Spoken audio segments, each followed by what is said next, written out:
everybody! Boom boom! Ayun mga ka-5-9, dito sa pangalawang video ko mga ka-5-9 ay bibigyan ko ng reaction yung pagliligpit ni Ramil doon sa bahay, o should I say mga damit doon sa kwarto ni Dave. Kumusta kayo mga ka-5-9? Welcome back ulit sa akin channel mga ma'am, mga sir. Saan mang dako ng mundo kayo naroon, saludo po sa inyo.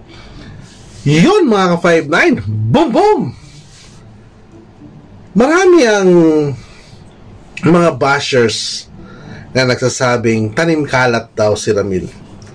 Marami ang mga bashers na nagsasabing kita na ang ebidensya.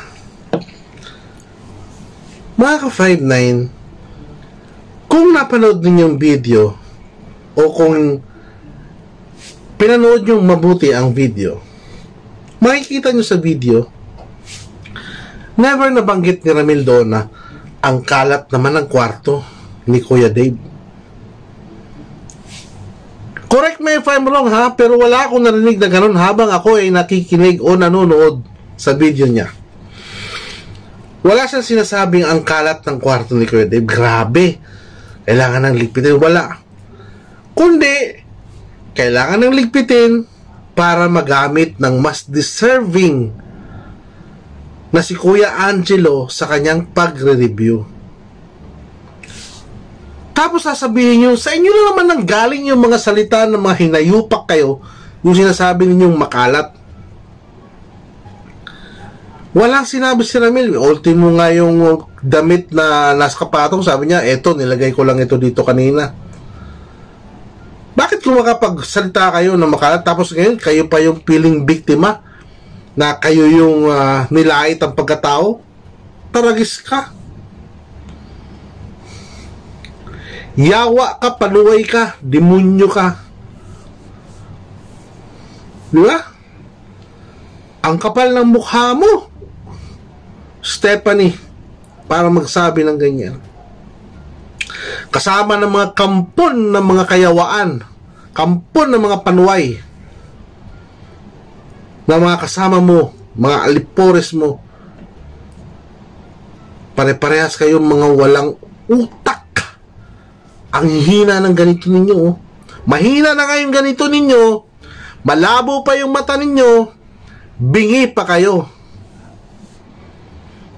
Kayo, lahat kayo dyan, lahat kayo na sumusuporta dyan kay Stephanie, lahat kayo na sumusuporta dyan kay, sino yun? Pangalan ng putang ina yun? Brother Jose? Sino pa yun? Daisy? Lahat kayo na sumusuporta sa mga taong ito, mga yawa kayo.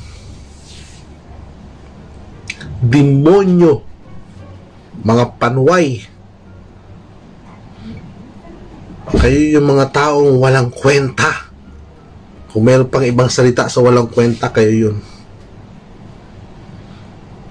Salamat Kuya Ramil. Salamat Tech Ram, Tatay Ram, sa pagliligpit mo ng mga gamit o mga damit ni Dave. At para naman magamit ng mas deserving na tao para sa kanyang pagre-review. Naka-5-9, kung ano-ano ang inyong magiging comment, narinig niyo ba ang mga sarili ninyo para magsalita ng ganito? Ha? Narinig niyo ba ang mga sarili ninyo, mga panuway? Habang nagliligpit si Ramil, ramdam mo yung kanyang pangungulila kay Dave. Maayos naman sana ang kalagayan ni Dave kung walang demonyo, tukso na Francis kasama ng Daisy na ukinam na ito ng Daisy. Yan ang mga tukso. Kayo yung mga sumira sa buhay na maganda ni Dave. Maaari Dave na pangakuan kanila ng maganda, matatamis na salita. Pero sa loob ng 5 taon Dave, Alam ko mayroon dyan sa dibdib mo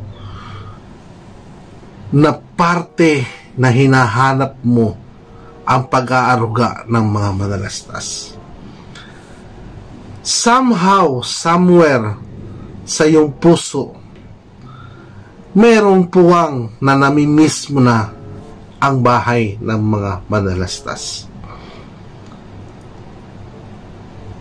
Kahit sa papaanong paraan, sulok o konti man dyan sa nararamdaman mo, namimiss mo na ang mga itinuring mong kapatid sa bahay ni Ramil.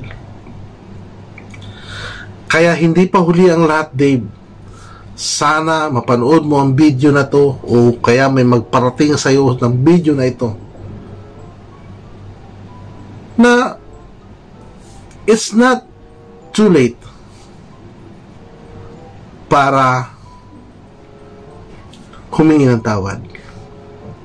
At kapag humingi ka ng tawad, mararamdaman mong mas lalo kang magiging masaya. Mararamdaman mong maalwan sa sarili mo, ang gaan-gaan ng pakiramdam mo kapag nakahingi ka ng tawad at pinatawad ka ng iyong hinihingian ng tawad. Simple lang, Dave. Humingi ka ng tawad. Although mahirap, pero 2 months na, kayang-kaya mo na yan. Nasa tamang edad ka na, nasa tamang pag-iisip ka na, kaya kayang-kaya mo nang ipahayag ang iyong totoong nararamdaman. Walang matatapos kung walang pag-uusap. At kung ang pag-uusap na ito ay siyang magbibigay ng tuldok o magbibigay ng pagkakataon para muling magkayakap, muling magpangita, muling magkakasama. Andiyan si Kuya Melvin, di mo ba na miss si Kuya Melvin mo? Andiyan si Luis, bumisita kay Ramil. Saksi ka sa mga ito. Andiyan si Kuya Angelo mo. Gagamitin mo na ang iyong kwarto para sa kanyang pag-review. Dave, it's not too late. Hindi pa huli ang lahat para maayos ito. Maraming salamat mga ka-59 sa patuloy na panonood ng aking munting video, mga mama, mga sir. San mang dako ng mundo kayo naroon, saludo po ako sa inyo. Ingat tayo mga ka-59 at huwag kakalimutan na magpasalamat sa araw-araw na buhay na ibinibigay ng dakilang lumikha. Maraming salamat po. Boom boom!